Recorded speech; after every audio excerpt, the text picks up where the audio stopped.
Hello, my name is Evan, and welcome to Evanomics 101, your number one source for everything economics. What if I told you that banks are designed in a way that makes failure possible, however, total collapse is surprisingly rare?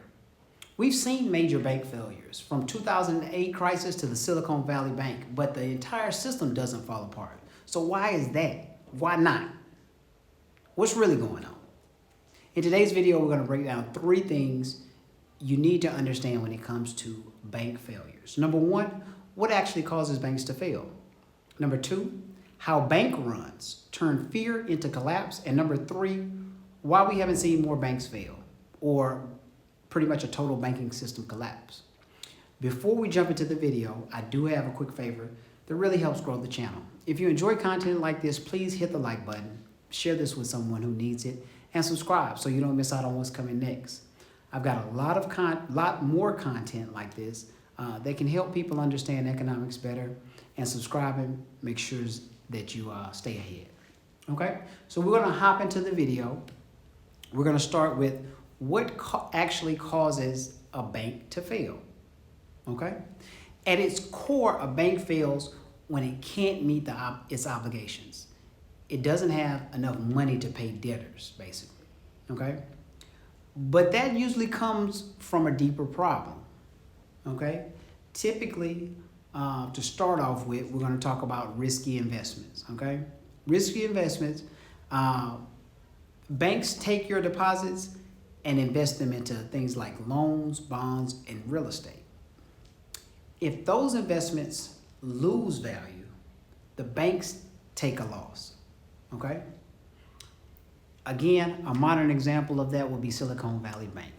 It invested heavily in long-term government bonds. Interest rates rose quickly. Those bonds lost value. On paper, pretty much everything looks stable. Everything looks good. But underneath, the bank was vulnerable. All right? The second thing would be interest rate shocks. This is one of the biggest hidden risks, okay? Interest rate shocks. When interest rates rise, basically older assets drop in value. Okay, borrowing tends to slow down, and banks lose flexibility. Okay, many banks were built for a low rate environment and struggle when that changes. Okay. So bank runs, how does panic become a collapse? We're going to talk about bank runs. Now here's where kind of things spiral. Even a struggling bank can survive, but panic changes pretty much everything, okay? A bank run happens when everybody tries to get their money at once. Everybody wants to go to the bank and withdraw all of their money at one time. And here's the catch. Banks don't hold all of your money in cash. Like, tons and tons of cash are not just sitting at the bank. So if everyone shows up at the same time, they literally can't pay everybody. This is what turned concern into collapse for Silicon Valley Bank. And today, bank runs move faster than ever. Social media spreads fear instantly.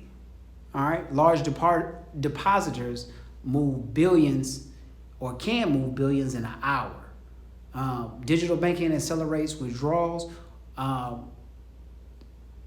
So what caused it what used to take days to happen literally can now happen in like minutes.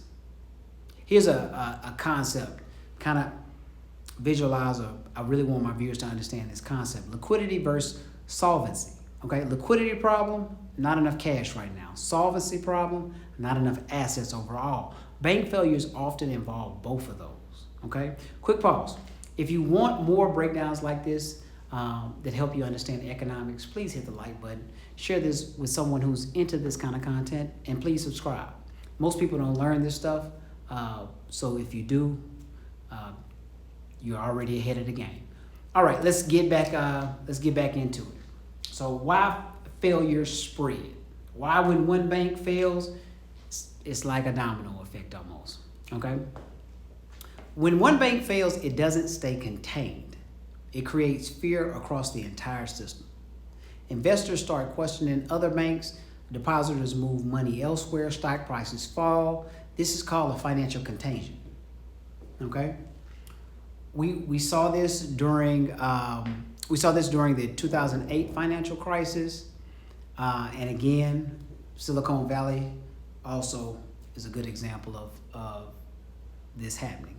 It basically becomes a domino effect, and if left unchecked, it could trigger something a little bit harsher, something a little deeper, like a recession. Okay? Why haven't we seen more bank failures? Is what we're going to talk about next. Why haven't we seen a complete collapse or more bank failures? To me, that's the most important question. If banks are this fragile, why hasn't the entire system completely collapsed? All right, and I'm gonna break down the answer for you in about 4 or 5 parts, so that you can understand why we don't see an entire system collapse. Okay, so to answer the question, it's basically because the system is actively designed to prevent just that. First, we're gonna talk about deposit insurance stops panic. Okay, in the U.S., deposits are protected by the Federal Deposit Insurance Corporation. All right, up to $250,000 per account is insured. Even if a bank fails, depositors are protected. So this reduces the incentive to panic. If I know the federal government is going to insure my money, if something happens to the bank, for the most part, I'm safe. All right, that's how most people kind of look at it. All right. Point number 2, central banks. They act as like a backstop, okay? When things get unstable, central banks step in, especially the Federal Reserve. They can do a couple of things. They can inject emergency liquidity, all right? They can lend money to struggling banks. They can stabilize financial market, okay? This is why they're called the lender of last resort. They can be called in to stabilize things, to make sure that we don't have a system-wide collapse, okay? Bank runs would be more common if we didn't have central banks to step in times of crisis. All right, and third point, stronger regulations after crisis happen, okay? Usually that's when companies or banks get their things together after the crisis, all right? So think about it, 2008 financial crisis. After the crisis, we had all kind of new regulations. Regulations increased, right? So banks must hold more capital. Stress tests are required. Risk management improved. These rules make banks more resilient, all right? Fourth point, government intervention. The government may have to step in if we see a bank or two start to fail. In extreme cases, governments, they step in directly. They guarantee deposits, facilitate bank takeovers, prevent panic from spreading, okay? Again, with Silicon Valley, we saw that, where authorities moved quickly to kind of stabilize the system and prevent other banks from failing. So, but there's always a up and down side to that. There's a trade-off. All of these protections come at some type of cost, okay? They can encourage risk-taking, okay? The first thing, they can encourage risk-taking. This is called moral hazard. If a bank believes they'll be rescued, they may take bigger risks. So the system is more stable, but not risk-free. If I know I'm gonna be bailed out, I might be a little bit loose with my lending, okay? So why do bank failures even matter is another question we're going to answer. Even with protections, bank failures still impact the economy. You got credit still tightened. You got loans that'll become harder to get. Businesses slow down, growth declines, confidence drops. Bank failures often lead to things like recessions, volatility in the market, instability in the financial system, those kind of things. And the big picture of all of this, here's the reality of all of this. The banking system isn't designed to eliminate failure. It's designed to manage it. okay? Failures are still going to happen. We're going to have more banks close, more banks fail. But the goal is to prevent system-wide collapse. The goal, we know that certain banks are not going to make it, just like in business. Certain businesses are not going to make it.